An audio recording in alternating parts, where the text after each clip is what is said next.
Oi pessoal, tudo bem? Boa tarde. Eu me chamo Giovana, tô aqui com o meu grupo junto com a Pietra, com a Gisele e com o Léo e vou dar uma introduçãozinha aqui pra vocês pra gente falar um pouquinho sobre a história do Japão antigo.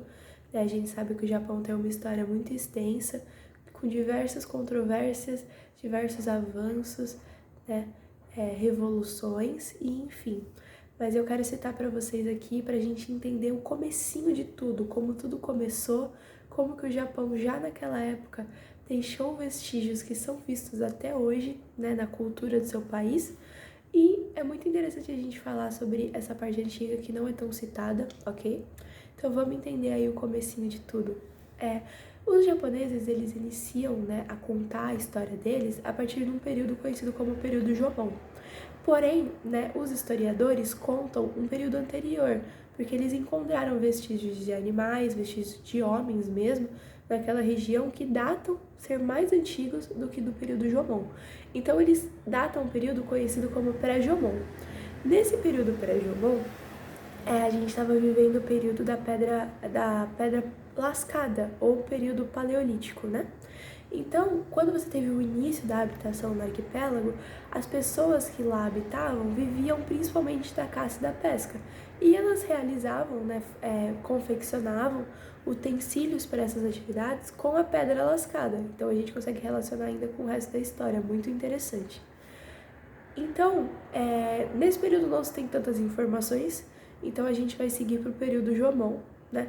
Ah, detalhe importante, o período pré-Jomon, ele data mais ou menos 20 mil anos antes de Cristo, então você teve mais ou menos o início da habitação por ali. Já o período Jomon, ele vai datar 8 mil anos antes de Cristo. Então, com o período Jomon, a gente estava vivendo o período neolítico ou o período da pedra polida. Quando você teve a vinda do período da pedra polida, você teve então essa sofisticação desses materiais que eram utilizados para caça e para pesca. Então você teve a utilização de utensílios com pedras polidas, né? Então você já teve um avanço aí. Mas principalmente nesse período, e é o que dá o nome a esse período, que é o período Jomon, você teve a vinda da cerâmica. A cerâmica foi extremamente importante, principalmente na área alimentícia, né, para confeccionar os alimentos, e também para utilizar, para coletar utensílios, enfim. Porém, uma coisa que era utilizada, esses eram potes de barro que tinham marcas de corda, e essas marcas de corda justamente é o significado de Jomon. Então, você dá o nome ao período a isso que foi muito importante nesse momento para eles, que foi um grande avanço tecnológico, que foi a utilização da cerâmica. Seguido desse período, a gente vai entrar num período que foi extremamente importante para o Japão, extremamente economicamente falando, principalmente, socialmente falando também. Você teve grandes mudanças, que é o período Yayoi. O período Yayoi, ele data ali mais ou menos entre o ano 2 e o ano 1 antes de Cristo. E nesse período você teve a vinda, né, de algo que mudou a história do país, que é visto até hoje, que é o cultivo de arroz. A gente sabe que o Japão tem muito essa cultura do arroz, né? Então ela se iniciou mais ou menos nesse período, né? No período Yayoi aí, com a vinda, né? Então você teve a vinda da agricultura, a introdução da agricultura na vida dos japoneses, e você teve, né, como toda sociedade agrária, você teve a divisão social, você teve uma estratificação. Então você teve uma sociedade dividida entre pessoas que sabiam mais, então essas pessoas comandavam mais, e as pessoas que não sabiam tanto sobre a coisa, mas precisavam trabalhar para sobreviver, né? Assim como a gente sabe que é visto, né? E então essas pessoas que eram nômades, que viviam da caça e da pesca, passaram a ser sedentários. Então eles passaram a se alocar, né, a se fixar em certos lugares. E quando você tem essa fixação de várias pessoas, você começa a ter a formação, às vezes, de tribos, de cidades, até chegar ao ponto de que você começou a ter reinos. Então você teve mais de 100 reinos, que eles principalmente são citados, né, em livros antigos chineses. Os chineses falam muito desses reinos japoneses que surgiram nessa época. E uma figura muito importante que surgiu nessa época que eu queria citar com vocês é a rainha Himiko. A rainha Himiko, ela comandava um dos reinos ali que existiam no Japão, porém, devido a muitas guerras internas que o Japão estava tendo nessa época com a formação dos reinos, ela foi uma das poucas que conseguiram manter a paz no arquipélago. Então, ela é citada também nesses livros chineses, mas é muito engraçada a forma como ela é citada, porque diziam que ela tinha poderes sobrenaturais, ou que ela adivinhava as safras de arroz, se a safra de arroz seria boa, se a coleta seria boa. Então é muito interessante a gente ver nesse sentido, né? E além disso, como ela fazia essas adivinhações, né? Porque ela era vista como vidente mesmo. Ela realizava essas adivinhações através de queimadura de ossos. Então ela queimava os ossos e através do tamanho da rachadura, ela conseguia descobrir, né, se a safra de arroz seria boa ou não. E para marcar o fim do período Yayoi, a gente teve a unificação do país de Yamato. E essa unificação foi extremamente importante porque foi a partir dela que a gente teve a vinda de estrangeiros, principalmente chineses e coreanos, a fim deles introduzirem aquela cultura que eles já possuíam dentro desse território japonês. E coisas que a gente conhece até hoje, né, como o budismo e o kanji, que é uma forma de escrita, estão presentes até hoje e foram introduzidas no país nessa época. Então faz bastante tempo já.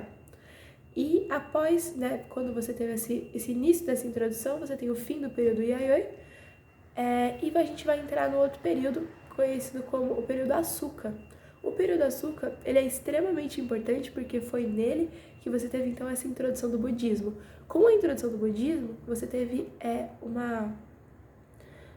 fortes ligações, né? O Japão começou a ter fortes ligações com a China, né? Foi a partir desse período que os dois começaram a ter laços, né? A criar laços. Com a vinda do budismo, então você teve muitas pessoas adeptas a essa religião. Você teve a criação de muitos templos budistas, então vindo aí uma parte arquitetônica muito grande, né? Com a vinda do budismo. E outra figura muito importante nessa época, que eu queria falar com vocês também, foram o Shotoku, né? O Shotoku, ele foi responsável por também proliferar, né, essa religião no território, mas também, principalmente, ele realizou 2 decretos que foram essenciais para a história do país, né, que foram responsáveis por organizar essa sociedade agrária, né, que já existia desde o começo do período Yayoi. Então ele foi muito importante nesse sentido. Porém, esse período ele vai se encerrar com uma coisa, né, que ficou conhecida como a Reforma Taika. A Reforma Taika, né, a gente sabe como isso é visto até hoje, que você tem pessoas com mais poder que detêm, né, mais dinheiro, vamos dizer assim, na nossa sociedade atual, né? Então essas pessoas são mais poderosas porque elas detêm mais dinheiro. Só que naquela época o dinheiro não importava tanto. Naquela época o que os japoneses queriam eram terras para o cultivo do arroz. Então as pessoas que tinham mais poder eram as pessoas que tinham mais terras. Então para eles era muito interessante ter essas terras. Porém essa reforma Taika, não consegui achar informações do porquê que foram realizadas essas reformas, mas essas reformas foram essenciais porque elas, por algum motivo, elas retiraram, né, esses poderes que eram detidos por certas pessoas. Então, meio que a fim de deixar a sociedade mais igualitária, talvez, né? Acredito que tenha sido por conta desse motivo. Então, esse modelo, né, de que as pessoas mais ricas detinham mais terras foi banido completamente. E foi introduzido um outro modelo de vida mesmo, né? Que era mais relacionado à China devido a essas fortes ligações que esse período proporcionou entre China e Japão. Então, quando você teve a Reforma Taika, você teve o fim do período Asuka. Com o fim, né, a gente vai entrar no outro período, que era o período Nara. O período Nara, mais ou menos ali em 170 depois de Cristo, ok? Ele vai se iniciar. E ele se inicia com a mudança da capital, então a capital se muda para Nara. Só que esse período ele foi de extrema importância para os japoneses, além, né, de permanecer com as fortes ligações com a China. Foi um período de muita evolução, principalmente na área agrária, na área arquitetônica e na área escultural também, né? A realização de esculturas. Então você teve um avanço muito grande dos chineses, a religião também, principalmente, predominava cada vez mais no arquipélago, né?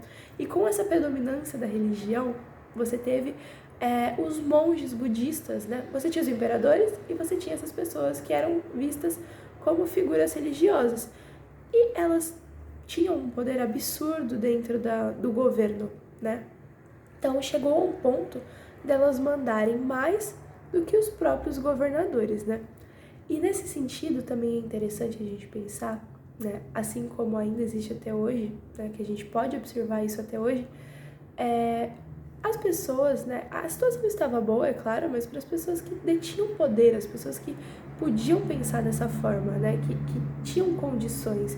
Para as pessoas que só trabalhavam, que ralavam para conquistar suas terras, a situação estava deplorável, né?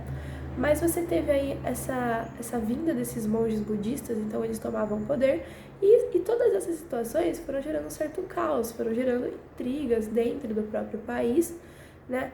E até um ponto, né? Até chegou um ponto onde o Japão teve que cortar suas relações com a China, né? Então eles deixaram de ter essa relação que eles tinham e para tentar evitar justamente essas guerras internas que estavam muito predominantes naquela época. Então, com essa quebra, com essa ruptura da cultura chinesa no território, a gente entra no próximo período, que é o período Heian. Esse período Heian, ele é conhecido, né? Você teve a mudança da capital, mas ele é muito conhecido também porque a gente teve nessa época famílias, né? Vocês tinham na época famílias muito poderosas, essas famílias que detinham muitas terras, querendo conquistar os seus poderes de volta. E uma dessas famílias conseguiu tomar o poder do governo, que era a família Fujiwara. Então a família Fujiwara, ela tomou o poder do governo, ela começou a mandar mais do que os próprios imperadores dentro ali do território japonês. Então ela começou a mandar ainda mais. Então ela começou a fazer com que essas pessoas, com que essas famílias poderosas detivessem ainda mais terras do que elas já tinham, né? Então ficando uma situação muito complicada para o resto da população, deixando o governo muito mal estruturado, né? O próprio governo já assumia que ele não tinha mais condições de tomar o controle das terras, porque elas já estavam completamente dominadas por essas pessoas. E o que ocorreu então? Você estava nessa situação extremamente deprimente, e além disso, nessa época, você ainda teve a invasão de uma tribo conhecida como tribo Ezo, do norte do arquipélago. Então, quando você juntou tudo isso, você eclodiu um certo medo nas pessoas, porque as pessoas estavam preocupadas com o que iria acontecer. E principalmente, né, de novo, me relacionado às pessoas mais ricas, né? Elas começaram a formar clãs ou formar grupos com soldados a fim da proteção da sua própria proteção e da proteção do seu próprio arquipélago, da proteção do lugar onde essa pessoa morava. E que entra uma parte muito interessante. Então, a formação desses soldados, a formação desses clãs vão gerar, né, o que a gente, né, o que vai ficar conhecido aí pro resto da história, né, como os samurais. Então, você tem o início, né, dessa cultura aí dos samurais.